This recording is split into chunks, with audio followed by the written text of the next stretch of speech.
Olá pessoal, tudo bem com vocês? Vamos aí dar início à segunda fase, segunda parte do estudo do crime de receptação do artigo 180 do Código Penal. Basicamente, nessa aula nós vamos finalizar o estudo do crime de receptação, tá ok? E uma notícia, né, interessante aí.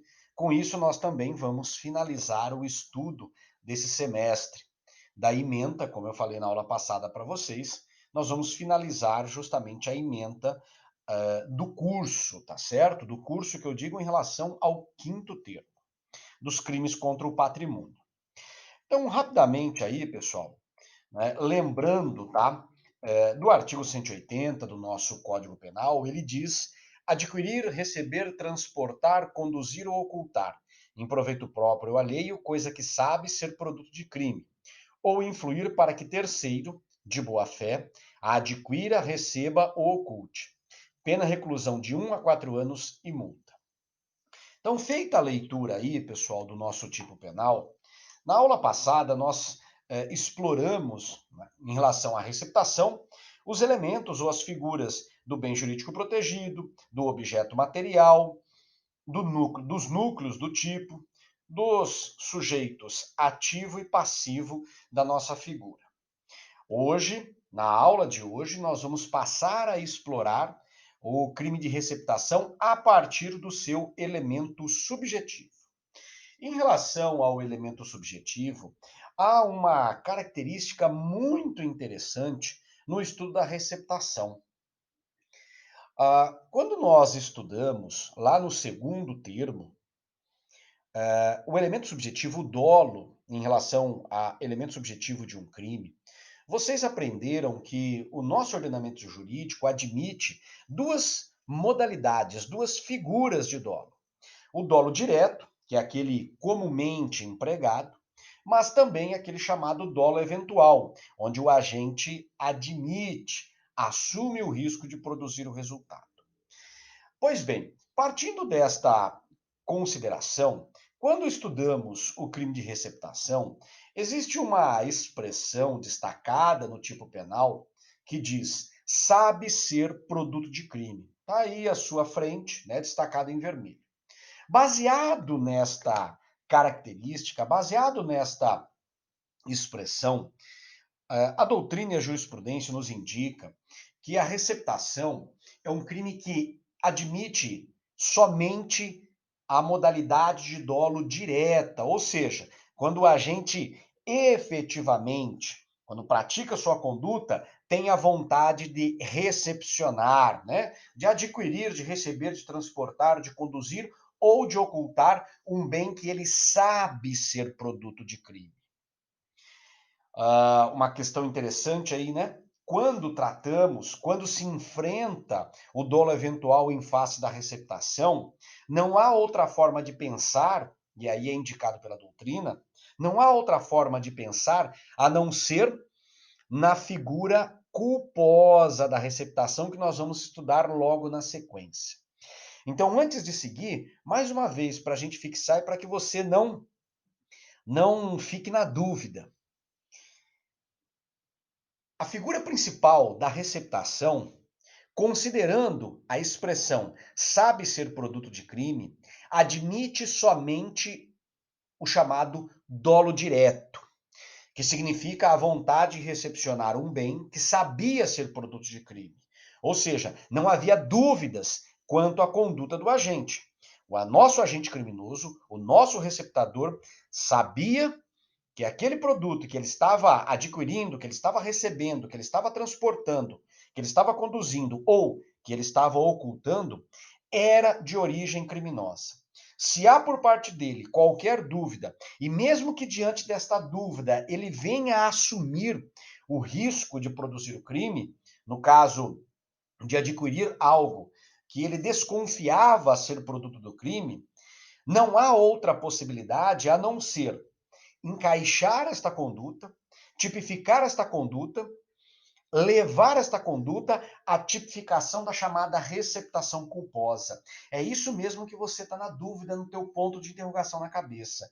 Você poderia me perguntar, professor, então quer dizer que o crime de receptação, quando praticado por dolo eventual, deve ser punido como uma receptação culposa? Perfeitamente. A resposta é positiva, tá certo? Esta foi a única solução encontrada pela doutrina e pela jurisprudência para punir o agente que realiza, né, a conduta da receptação através de dolo eventual. Lembrando que a figura principal só admite o chamado dolo direto, tá certo? Característica aí, né, também interessante. Outra característica, levando em consideração o elemento subjetivo, é a questão da especificidade do nosso dolo. Mais uma classificação, né, o dolo genérico ou geral e o dolo específico. No nosso caso, da receptação, o dolo é específico, considerando justamente a expressão, como você vê em vermelho aí do seu lado direito, a expressão contida no tipo em proveito próprio ou alheio. É sabido, pessoal, pela doutrina e pela jurisprudência, que todos os tipos penais onde nós encontramos essas expressões, né, em proveito próprio ou de outra, em proveito próprio ou alheio, com o objetivo de, com o fim de, em todos esses casos, o elemento subjetivo dolo do crime será considerado específico. Significa dizer que o objetivo dele é único, é específico, em tirar um proveito dessa receptação para si próprio ou para uma pessoa por ele determinada, né? Mas nunca fora dessas possibilidades, tá certo? Como se, por exemplo, ele agisse recepcionando bem como uma forma de brincadeira, de vingança, sem tirar, sem ter o objetivo de tirar proveito desta receptação, tá ok? Outra característica, a última característica, né? E essa também é importante, é a questão do dolo subsequente. Peço a você que preste bastante atenção nesse slide, porque é objeto, inclusive, de muitos questionamentos em relação aos concursos, tá? Da vida. Basicamente, a doutrina nos ensina que o crime de receptação ele não admite o chamado dolo subsequente. Aí vem a pergunta, né? Professor, mas qual é o significado deste dolo subsequente? O dolo subsequente, pessoal, é a vontade, né, em realizar a conduta criminosa posterior. Imagine você, levando em consideração a receptação, que o cidadão ele acabe recebendo um bem que naquele início, no recebimento, naquele ato de recebimento, ele não tinha a mínima convicção de que tratava-se de um bem de origem ilícita, de origem criminosa. Todavia, posteriormente, quando cientificado do fato, ele acaba desenvolvendo a vontade de permanecer com o bem, sabendo ser produto de crime. Isto é o chamado dolo subsequente. Neste caso, pessoal, a receptação, e guarde esta informação, não admite esta modalidade de dolo. Ou seja, aquele dolo, né, que surge após a prática da conduta criminosa, ou seja, após, por exemplo, o recebimento daquele produto que sabe ser produto, ou melhor, que não sabe ser produto de crime, tá certo? Até destaco a vocês aí, do lado direito, né? O agente deve conhecer a origem ilícita no instante em que, aí vem as condutas, os núcleos, adquire, recebe, transporta, conduz ou oculta, mas nunca posteriormente. Se ele toma ciência desta conduta ilícita após, por exemplo, transportar o bem, e mesmo assim, né, digamos, aceita esta condição, não há que se falar no crime em estudo, tá certo? É lógico que nós podemos ressaltar aí algumas considerações e algumas reflexões, como, por exemplo, se o agente, né, transporta por uma única oportunidade, depois acaba tomando conhecimento, né, que este produto é um produto de crime, e num segundo momento ele toma novamente o transporte desse bem. É lógico que neste segundo momento ele incorrerá no crime, considerando que o início desta segunda conduta, desta segunda execução, a sua mente, a sua consciência já estava permeada pelo conhecimento de que aquele produto, de que aquele objeto era de origem criminosa, tá certo? Só fazendo essa pontuação aí, porque na verdade nós teríamos aí duas condutas, tá? Maravilha. Seguindo aí para uma perguntinha básica de prova. Julgue o seguinte cenário. O agente desconfiando, e grifei para você aí, presta atenção nessa pergunta, da origem ilícita do bem, acaba adquirindo-o assim mesmo. Teremos a receptação? Temos a receptação? Isso daqui é um exercício para gravar, né? Teremos a receptação, mas teremos a receptação em sua figura culposa. Lembra da questão do dolo eventual? Ele desconfia. Se ele desconfia, ele não tem certeza, ele não tem dolo direto. Logo, estará presente o dolo eventual que, por uma questão de taxatividade, de reserva legal, deverá ser tratado exclusivamente na figura culposa. Parece, né? Até incongruente o raciocínio, mas é a única, né, possibilidade que sobrou, tá certo? E aí eu convido vocês, a partir de agora, então, para a gente estudar aí o significado desta receptação culposa, que, diga-se de passagem, tá, pessoal? Apresenta algumas características interessantíssimas, essa é a verdade. A receptação culposa. A receptação culposa ela é classificada como um tipo penal fechado. Explico isso a vocês. Olha que coisa interessante, né? Toda vez que você encontra uma figura culposa prevista lá no nosso tipo penal, basicamente a redação é bastante simples e se expressa da seguinte forma: se o crime, por exemplo, se o homicídio é culposo, se a lesão é culposa. Esses tipos penais, eles são chamados e classificados como os tipos penais abertos, porque toda a construção dogmática da estrutura do crime, ela vem da figura dolosa. A única alteração que nós aplicamos é justamente o quê? A substituição do dolo pela culpa. Essa é a regra, isso é o que costumeiramente nós encontramos no Código Penal.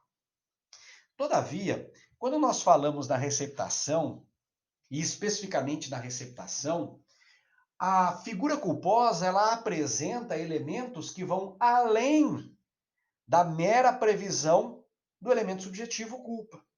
Por isso, a classificação tipo penal fechado. Vamos fazer a leitura aí do parágrafo 3º e eu já, né, pontuando, classificando, distinguindo aí em vermelho, né, as considerações, esta característica do tipo penal fechado, né? Diz o parágrafo 3º: adquirir ou receber, coisa que por, primeiro, sua natureza, ou pela, segundo, desproporção entre o valor e o preço, ou pela, terceira, condição de quem a oferece, deve presumir-se obtida por meio criminoso. Pena detenção de 1 mês a 1 ano ou multa, ou ambas as penas. Então perceba que nós temos aí 3 características, 3 construções específicas da nossa figura da receptação culposa em estudo. São informações que vão muito além do elemento subjetivo e que são exclusivas da nossa figura em estudo, que não estão previstas na parte, digamos, principal, simples, né, da figura da receptação. Desculpa, antes de seguir. Só pontuando, eu pensei que teria mais alguma coisa, digamos, a pontuar. Só entendendo aí, né, a questão da natureza, da desproporção entre o valor e o preço e da condição de quem oferece. Então, são 3 elementos que devem ser considerados. Por exemplo, por sua natureza. Existem alguns produtos que, quando ofertados no mercado, são exclusivos de uma empresa, levando em consideração, por exemplo, sua marca. Somente as empresas credenciadas da Vivo podem vender, um exemplo, tá? Podem vender aquele específico chip que oferece serviços além da telefonia.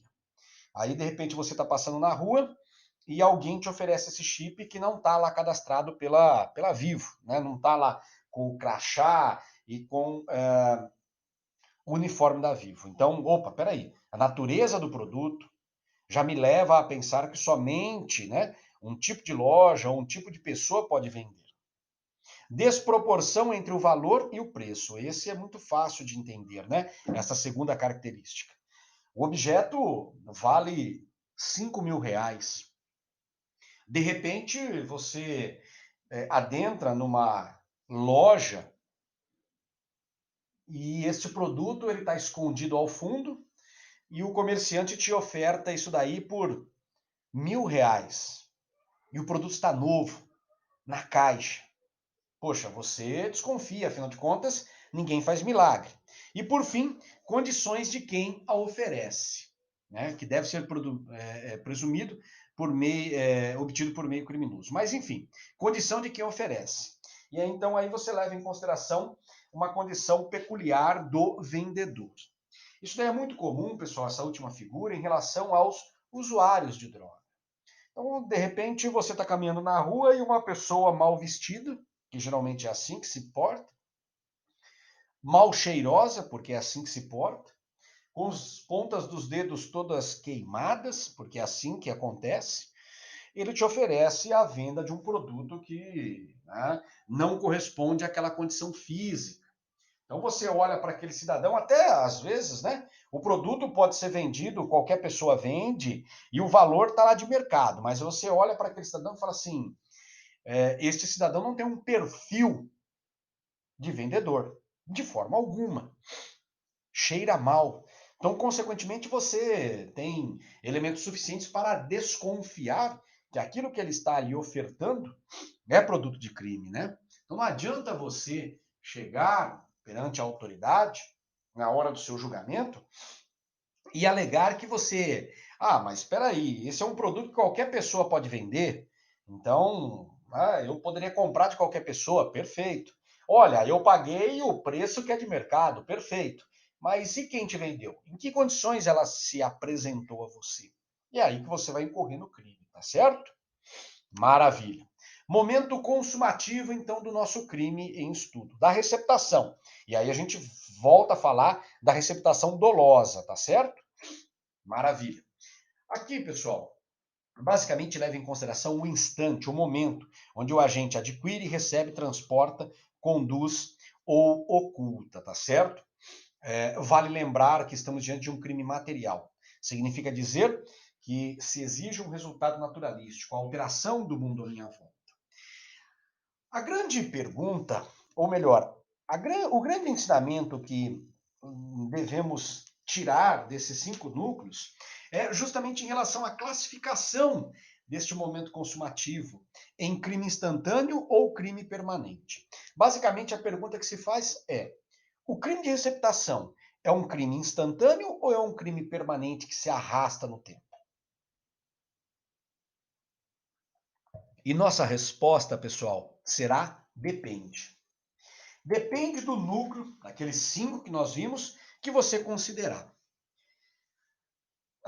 Considerando aí o verbo adquirir e o verbo receber, estamos diante de um crime, de uma receptação que é classificada como um crime instantâneo. Por quê? Ele se consuma naquele exato momento da aquisição ou do recebimento e não se arrasta pelo tempo. Prisão em flagrante, somente no momento da aquisição ou do recebimento. Posteriormente, não há que se falar em prisão em flagrante. Agora, quando nós partimos para o entendimento do verbo transportar, conduzir ou ocultar, essas são condutas que naturalmente se arrastam no tempo. Eu estou transportando de São Paulo a Presidente Prudente. Então, durante a viagem, eu estou constantemente praticando crime. Conduzir, né? Estou conduzindo aquele veículo de Presidente Prudente até Campo Grande. Então, durante o momento em que eu estou conduzindo aquele veículo, eu estou praticando crime. E ocultar, durante todo o momento que eu estou escondendo o celular na minha casa, que eu estou escondendo o veículo lá na minha fazenda, enquanto este bem estiver oculto, eu estou perpetrando crime. Logo, a prisão em flagrante poderá ocorrer em qualquer momento em que o agente estiver transportando, conduzindo ou ocultando, tá certo? Seguindo aí, para um cenário que eu gostaria que você julgasse. José é flagrado na posse ilegal de arma de fogo. Ilegal, hein? Grave essa informação. Após pesquisas, descobre-se que a arma em questão é produto de crime de furto, anteriormente perpetrado, praticado lá numa sede de uma fazenda ou na casa de algum policial. Quantos crimes o nosso José responderá? Ele está na posse de uma arma de fogo, essa posse é ilegal, e depois se descobre que essa arma de fogo ela é produto de crime anterior. Quantos crimes? Neste caso, pessoal, segundo o posicionamento jurisprudencial do nosso ministro Jorge Mussi, o nosso cliente, o José, ele irá responder em concurso material pelos crimes de receptação, porque a arma de fogo ela pertencia, é um bem, né, patrimonial da vítima, então temos a receptação, mas ele também irá responder pelo crime de posse ilegal de arma de fogo. Nós temos lá no artigo 12 da Lei 10.826 de 2003, que é um crime de periclitação da vida, um crime de perigo abstrato, que leva em consideração a proteção da coletividade. Então, todo aquele que porta uma arma de fogo, que possui uma arma de fogo de maneira ilegal, ele está constantemente atentando contra a segurança da coletividade, tá certo? A segurança da vida, né, da coletividade. Receptação imprópria. Pessoal, eu gostaria aqui de fazer com vocês um parênteses aí para explicar para você o porquê desta receptação imprópria. Basicamente, pessoal, com esse último slide do nosso ministro Jorge Mussi, em tese, nós estamos encerrando aí o estudo da receptação. Mas a verdade é que estamos encerrando o estudo da receptação chamada própria, classificada como própria. De forma escondida, né? De forma oculta, a receptação ela apresenta aquilo que a doutrina gosta de classificar como uma segunda figura chamada de imprópria, tá certo? Onde que ela está então, professor? Lá no finzinho, quando diz ou influir para que terceiro, de boa fé, adquira, receba ou oculte. Percebam, pessoal, que a conduta criminosa ela estará justamente, né, desenhada pelo verbo influir.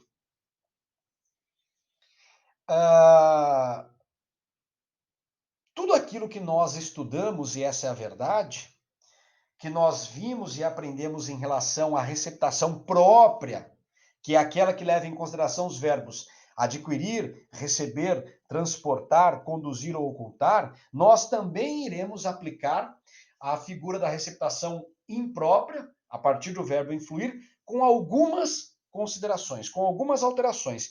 Então, eu convido vocês, a partir de agora, para que possamos estudar especificamente essas características exclusivas da chamada receptação imprópria, tá certo? Núcleo do tipo. Então, sai de ser no adquirir, sai de ser no receber, o transportar, o conduzir ou ocultar. Entra em ser no quê? Verbo influir, que basicamente é o convencimento. Deve ser entendido como o ato de convencer outra pessoa a fazer alguma coisa, a praticar uma conduta, a não praticar uma conduta, né? Podemos assim dizer. Isso eu estou falando de uma forma geral, ou seja, entendendo o significado do verbo influir. Eu estou basicamente agindo sobre o ânimo da pessoa, convencendo ele a realizar ou deixar de realizar determinada conduta. Tá bom? Estou agindo no seu ânimo, é isso que eu quero que você tenha em mente. Uma perguntinha básica, ó. Aquele que influenciar terceiro de boa-fé a transportar ou conduzir produto de crime responde pela receptação? Professor, mas por que o senhor faz a pergunta específica ao verbo transportar e específica ao verbo conduzir? Porque perceba que ao final da figura da receptação imprópria, O nosso legislador achou por bem excluir o verbo transportar e o verbo conduzir. Significa dizer o quê? Eu estou influindo para que o agente, vou influenciar o agente a adquirir. Comprar, né? Eu vou influenciar o cidadão a receber. Eu vou influenciar o cidadão a ocultar, mas nunca transportar e conduzir. Nesses casos, não há que se falar na receptação imprópria. Então, se eu estou influindo, se eu estou influenciando, né, alguém a transportar, eu basicamente não estou incorrendo, né? Ou conduzir, eu não estou incorrendo no crime de receptação. Não estou falando que o cidadão vai ficar impune, tá? Veja bem, não é isso que eu estou falando, que até porque a gente na sequência a gente vai ver algumas características nesse sentido. Maravilha, ó.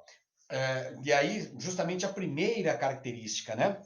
É importante, pessoal, que para o agente responder por essa nossa figura de receptação imprópria, ele não tenha relação direta com o crime anterior, tá certo? O que eu quero que você tenha em mente é o seguinte: quem pratica a receptação imprópria não é aquele que vai adquirir, receber ou ocultar o bem. Não, não é esse. Quem vai responder pelo crime de receptação imprópria é aquele que influenciou o terceiro a adquirir, é aquele que influenciou o terceiro a receber.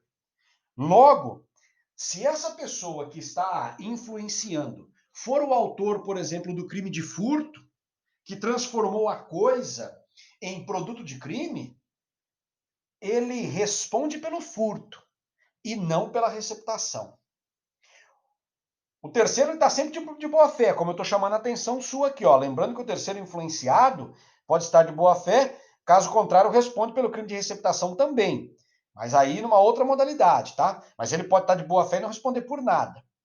Mas, se o agente ele tem um envolvimento direto com o crime anterior, ele não é um mero influenciador que, por alguma circunstância, recebeu ou adquiriu o bem e depois está influenciando para que outro receba ou oculte o bem. Não, tá certo?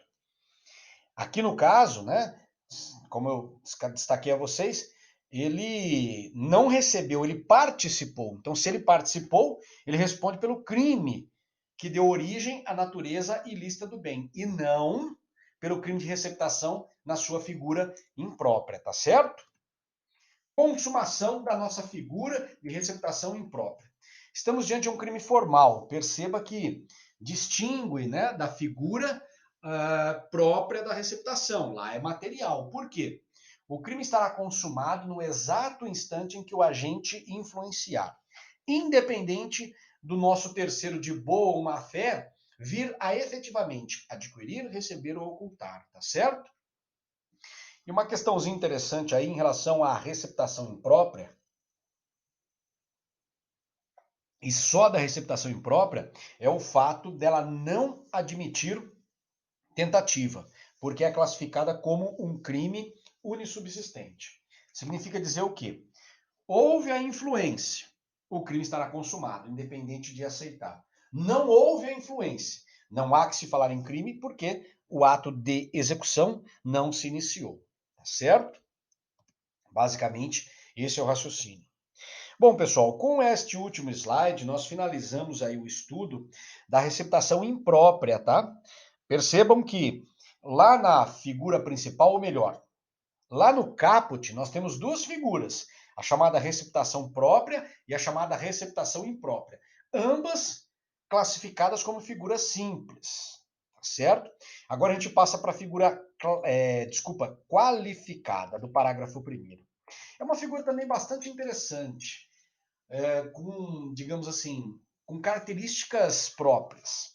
Diz lá o artigo 180, parágrafo 1º do Código Penal: adquirir, receber, transportar, conduzir, ocultar, ter em depósito, desmontar, montar, remontar, vender, expor à venda ou de qualquer forma utilizar em proveito próprio ou alheio, no exercício de atividade comercial ou industrial, coisa que deve saber ser produto do crime, pela reclusão de 3 a 8 anos e multa.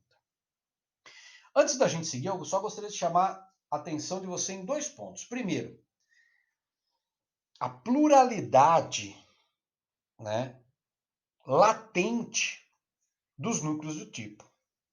Perceba que a figura principal ela já trazia, né, uma certa pluralidade considerável. 6 núcleos aí, se a gente for considerar no total. 5 da receptação própria e 1 da receptação imprópria. Agora, na figura qualificada, o nosso legislador ele aumentou consideravelmente. Em alguns momentos, se até me perdoem, né, a crítica, ele até nos leva a uma certa confusão. Desmontar, montar e remontar. Né? Na minha singela opinião aí, foi um exagero, foi um preciosismo exacerbado, tá certo? Mas enfim, está colocado, nós temos que pelo menos ter um norte do significado de cada uma dessas condutas, tá certo? E o segundo elemento que eu gostaria de chamar a atenção de você é o seguinte: qual que é o ponto alto do estudo aqui? Perceba que é a qualidade do nosso sujeito ativo do crime, do criminoso, que é aquele que está no exercício da atividade comercial ou aquele que está no exercício da atividade industrial, tá certo? Bom, vamos estudar aí as características, né, que a gente colocou. Deixou claro a questão do montar, desmontar e remontar, aquela grande preocupação, né, que ele tem, principalmente em combater os desmanches clandestinos, que é um mal que afeta principalmente as grandes cidades, onde você tem o veículo furtado e, consequentemente, levado a esse desmanche, e em poucas horas o seu carro simplesmente vira um amontoado de peças de difícil identificação. E depois nós temos também a questão da maior facilidade, né, que esses, e essa é a razão, a principal mola propulsora, que os comerciantes e os industriais possuem de comercializar, né, de, digamos, vender, né, o bem à coletividade, tá? Então percebam aí as características importantes relacionadas àqueles dois pontos que nós havíamos inicialmente destacado a você. Núcleos, 12 núcleos. Meu Deus do céu, de 6 para 12, dobra, né? O bom aqui é o seguinte, pessoal. Os 5 primeiros, adquirir, receber, transportar, ocultar e conduzir, nós já estudamos. Então, tudo aquilo que a gente viu lá, enquanto concepção, a gente aplica aqui. Pelo menos isso. O que vai sobrar para a gente? O estudo dos outros 6 núcleos. Ter em depósito é o mesmo que guardar, armazenar, né? Quando você tem lá no quartinho, no fundo da sua casa, quando você tem lá no depósito da sua empresa, tá certo? Do seu comércio. Comerciante que estoca televisores, produto de furto em sua loja, né? Vendendo-os gradativamente. Então tá lá no estoque. E ele gradativamente vai vendendo. Desmontar é desfazer. Tirar aquela característica inicial, né? E dividir em peças, tá? O bem, e essa é a grande questão aí, o bem estava montado e servia para um fim. Você vai e desmonta esse bem e, consequentemente, o divide em várias peças, né? O proprietário de um desmanche, que desmonta o veículo, produz estelionato e depois sai vendendo, né? Isso é muito comum. Montar é o inverso do desmontar. Eu recebi, né, todas aquelas peças e vou acabar o quê? Reunindo essas peças de forma a compor aquela máquina, aquele elemento, aquele objeto que outrora, né, existia. Então, recebi tudo, né, adquiri, recebi, né, e vou montar todos aqueles elementos. Né? Um proprietário da oficina mecânica que monta um veículo com componentes oriundos de outro veículo roubado. Né? Muito comum isso daí na cabritagem, né? Eu só uso o chassi, furto um veículo, por exemplo, assim, né, compro um veículo que foi furtado e, consequentemente, né, para esquentar aquele meu veículo bom, né, da mesma qualidade, na verdade, aquele que eu compro. Remontar. Poxa, foi inicialmente desmontado e depois você acaba, né, remontando. Aí, pessoal, a verdade é uma só, tá? Excesso de preciosismo por parte do nosso legislador, e a doutrina busca aí dar uma remendada nisso, dizendo que o significado remontar é consertar, remendar, né? Ele tenta aí, né, encontrar uma visão diferente do desmontar e do montar. O exemplo, até o Vitor Eduardo Rios Gonçalves cita para a gente, né? Reparar o motor de uma geladeira utilizando peças de outra geladeira, produto de apropriação indébita, tá certo? Vender, aí é transferência do domínio da propriedade mediante o pagamento, é uma contraprestação em dinheiro. O industrial que vende minério de ferro furtado de outra indústria, tá? Expor à venda é o mesmo assim, se vende efetivamente a transferência. Aqui, o cidadão ele oferta com o propósito justamente de receber uma contraprestação e efetivamente transferir, tá certo? Então ele sabe que é produto de crime, né? E expõe à venda este produto de crime. O comerciante que oferta madeira obtida através de furto. Qualquer outra forma, né, utilizar. Qualquer forma utilizar. Aqui, pessoal, aqui são aquelas expressões genéricas, tá?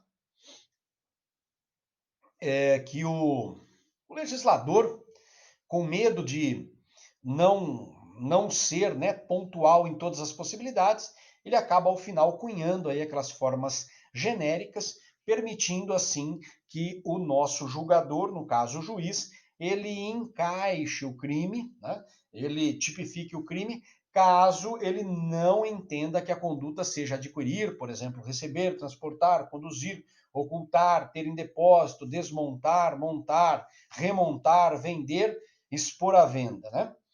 Essa questão da qualquer forma a utilizar é o uso de uma forma geral, né?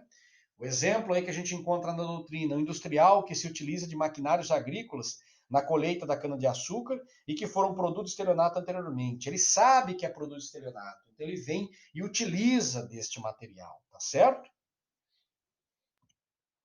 Sujeito ativo do nosso crime de receptação qualificada.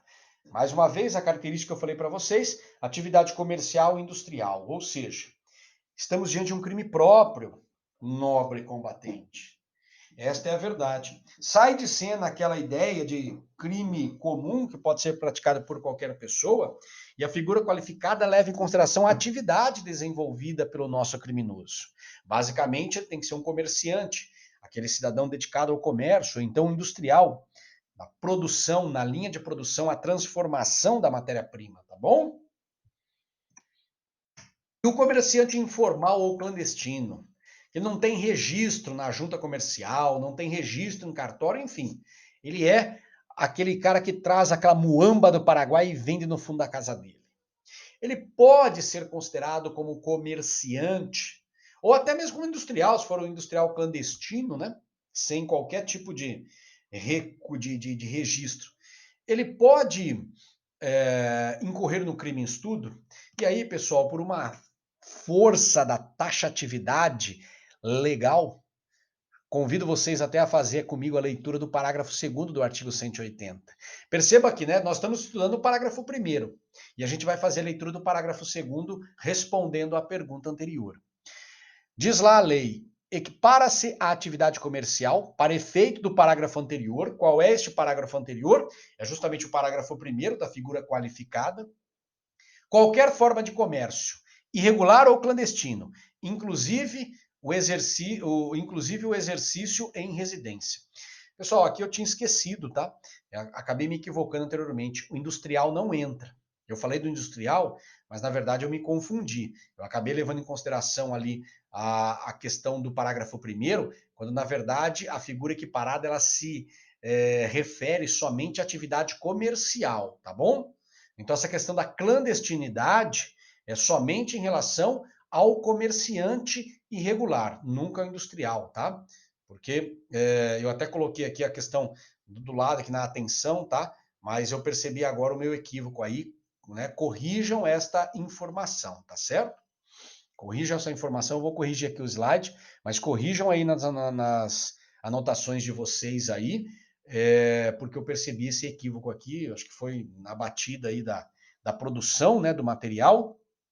A gente envolvido aí com o tema e pesquisa aqui, olha ali, então a gente às vezes acaba cometendo alguns equívocos, tá? Corrijam, por uma questão até mesmo de princípio da taxatividade, analogia em Malam Partem. Não tem a possibilidade do industrial ser equiparado quando for irregular.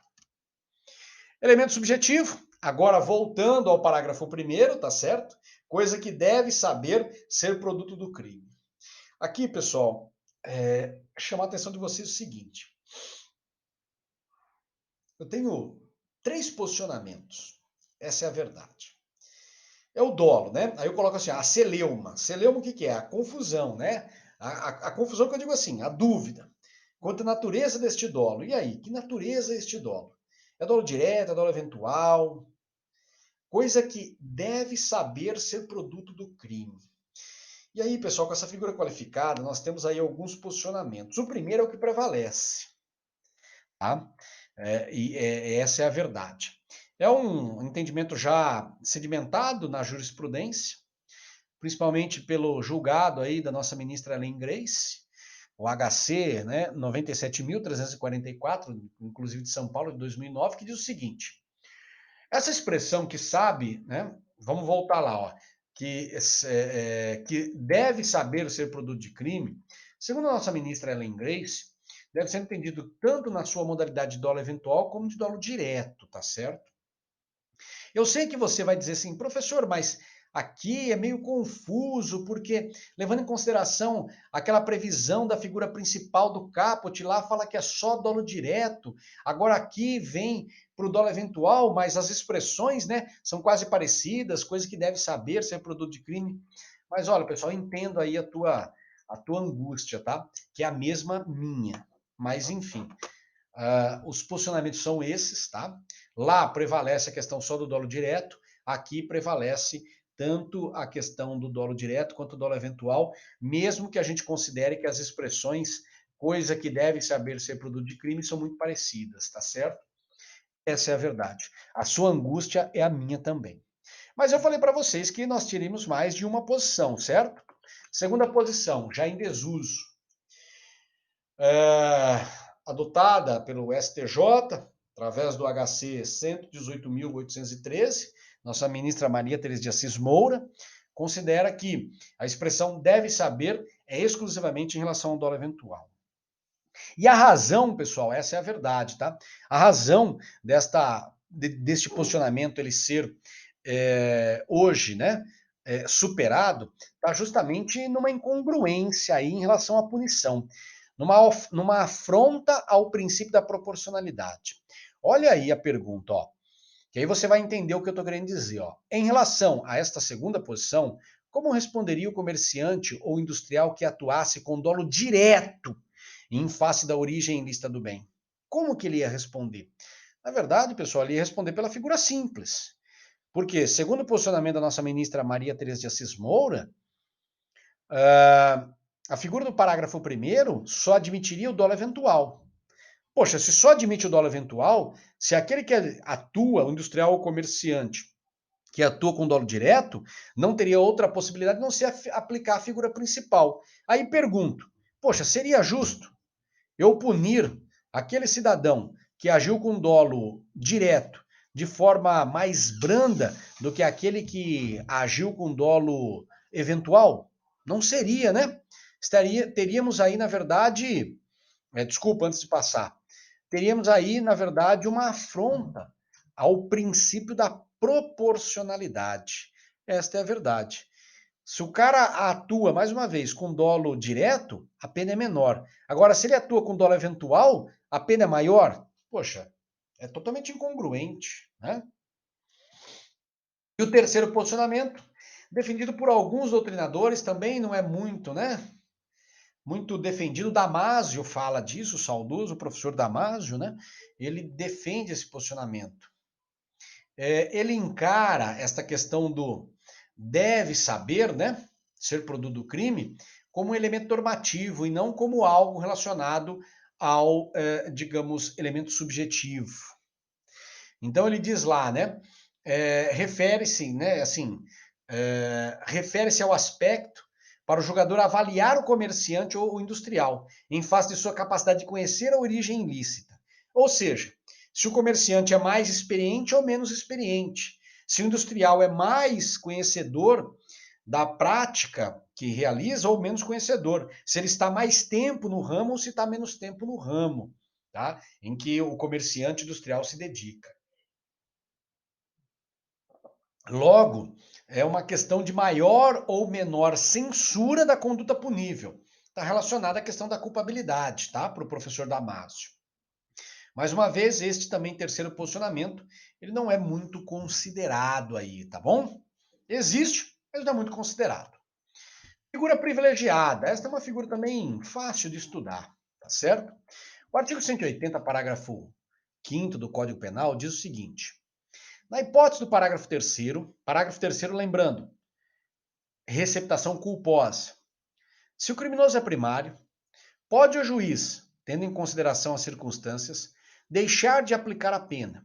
Na receptação dolosa, aplica-se o disposto no parágrafo 2º do artigo 155. Antes da gente seguir, eu só gostaria de chamar a sua atenção o seguinte: essa figura privilegiada, ela prevê, traz regras tanto para a figura culposa quanto para a figura dolosa, tá? Ou seja, é uma figura privilegiada com duas vertentes. A primeira vertente, a primeira figura, refere-se justamente à receptação culposa. Então diz lá, né? Se o criminoso é primário, pode o juiz, tendo em consideração as circunstâncias, deixar de aplicar a pena. Esse deixar de aplicar a pena deve ser entendido como um perdão judicial, como uma causa de extinção da punibilidade, lá do artigo 107, tá? Do nosso Código Penal. Você estudou isso no terceiro termo, as causas de extinção da punibilidade. O juiz perdoa, essa é a verdade. Quais são os requisitos aí, então, para o juiz aplicar isso daí? Primeiro, especificamente a receptação culposa e o agente ser primário, basicamente a gente leva em consideração o contrário da reincidência, e as circunstâncias judiciais serem favoráveis. Quais são essas circunstâncias judiciais? São aquelas do artigo 59, tá? São aquelas circunstâncias que o juiz leva em consideração para, por exemplo, fixar a pena base, tá? Para fixar regime, pena base, mas enfim, é aquela que você estudou enquanto primeira fase do sistema trifásico. São aquelas previstas no artigo 59 do Código Penal, tá certo? Segunda figura, né? Leva em consideração o quê? A receptação agora dolosa e expressamente prevê a regra do artigo 155, parágrafo 2º do Código Penal, que trata do furto privilegiado. Então, nós já estudamos essa figura, só lembrando você aí que leva em consideração o quê? O fato do agente ser primário e o fato do bem, né, no caso recepcionado, ser de pequeno valor, tá bom? E aí toda aquela carga jurisprudencial que nós estudamos lá no artigo 155, parágrafo 2º, em relação ao que consideramos como coisa, né, de pequeno valor, produto do crime de pequeno valor, a gente traz para cá, tá certo? Que é aquela questão de um salário mínimo. A figura privilegiada terá aplicação a todas as figuras da receptação? Esta, pessoal, é uma pergunta que leva em consideração o fato de termos no caput as figuras da receptação própria e imprópria e no parágrafo 1º a figura da receptação qualificada. Basicamente, a pergunta te leva a refletir sobre: posso aplicar esta figura privilegiada tanto no caput quanto no parágrafo 1º ou somente no caput? E dúvidas, né? Dois posicionamentos. Primeiro, partindo por uma questão da lógica jurídica, defende que a nossa figura privilegiada tem aplicação somente em face da figura simples, porque seria incongruente, usando a palavra aí desenhado pela doutrina, né? Reconhecer uma figura privilegiada numa figura qualificada. Eu quero punir o cidadão de forma mais grave e, ao mesmo tempo, dou a ele um privilégio. É totalmente incongruente. Agora, um segundo posicionamento é o seguinte: olha, diante da disposição geográfica da figura privilegiada, que ela vem necessariamente após a figura qualificada, é perfeitamente possível aplicar a figura da receptação privilegiada às figuras, melhor dizendo, simples e qualificada, tá certo? Aqui não existe resposta certa ou errada, existe posicionamento certo e posicionamento errado, equivocado, tá bom? Causa de aumento de pena. Parágrafo 6º. Para a gente finalizar a aula aí, tá, pessoal? Já estamos chegando ao fim. Tratando-se de bens do patrimônio da União, de Estado, do Distrito Federal, de município, ou de autarquia, fundação pública, empresa pública, sociedade de economia mista ou empresa concessionária de serviços públicos, aplica-se em dobro a pena prevista no caput deste artigo. Como coloquei para vocês, uma figura de aumento de pena, tá? Uma causa de aumento de pena, porque eu vou dobrar a pena da qual eu tenho eu tenho a consideração, né? Aplica-se tanto na figura principal, diga-se de passagem, quanto na figura qualificada do parágrafo 1º, não tem problema algum, tá certo?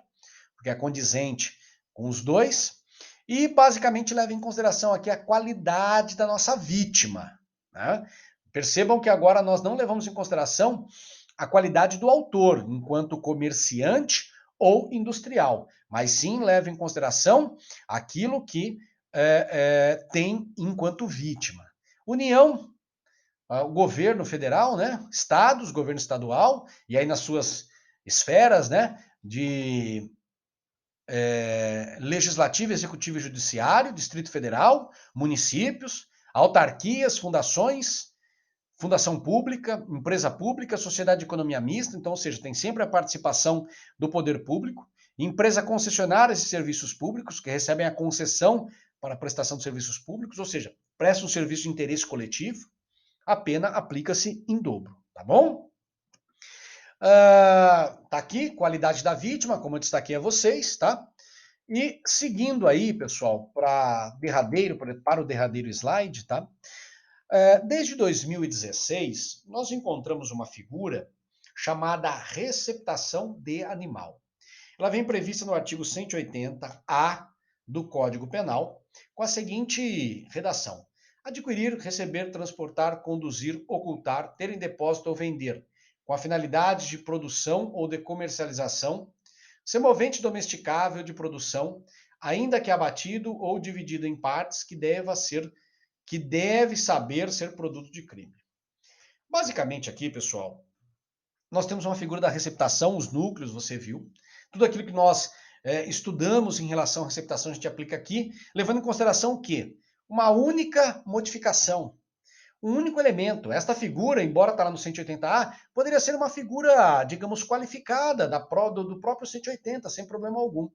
Qual é o valor que muda em relação àquela figura principal? Justamente o objeto material do nosso crime, né? Nós temos ali semovente domesticável de produção, tá?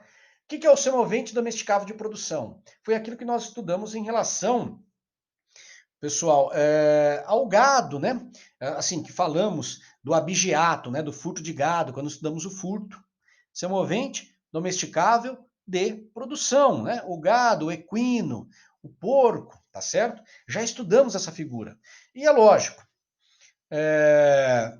também, né, enquanto valor agregado aí, há que se destacar o fato de trazer, né, com o texto, dizer assim, abro aspas, né, leia comigo, ó, com a finalidade de produção ou de comercialização, tá? Então você vai adquirir com a finalidade de produção ou de comercializar, né, receber com a finalidade de produzir ou de comercializar. O que eu quero te chamar a atenção aqui é o seguinte: eu saio de um dolo que eu poderia chamar de genérico e eu tenho aqui, na verdade, um dolo específico, né? A finalidade, o seu objetivo, quando adquirir, receber e etc e tal, é neste sentido, tá bom? Maravilha, pessoal. Com isso, então, finalizamos a nossa aula, tá? Se me permitam aí, finalizamos a nossa aula e, consequentemente, a nossa ementa. Logo mais, tá? Se tiverem dúvidas, estou à disposição de vocês. E logo mais, peraí, e logo mais estaremos juntos aí para a prova. Obrigado.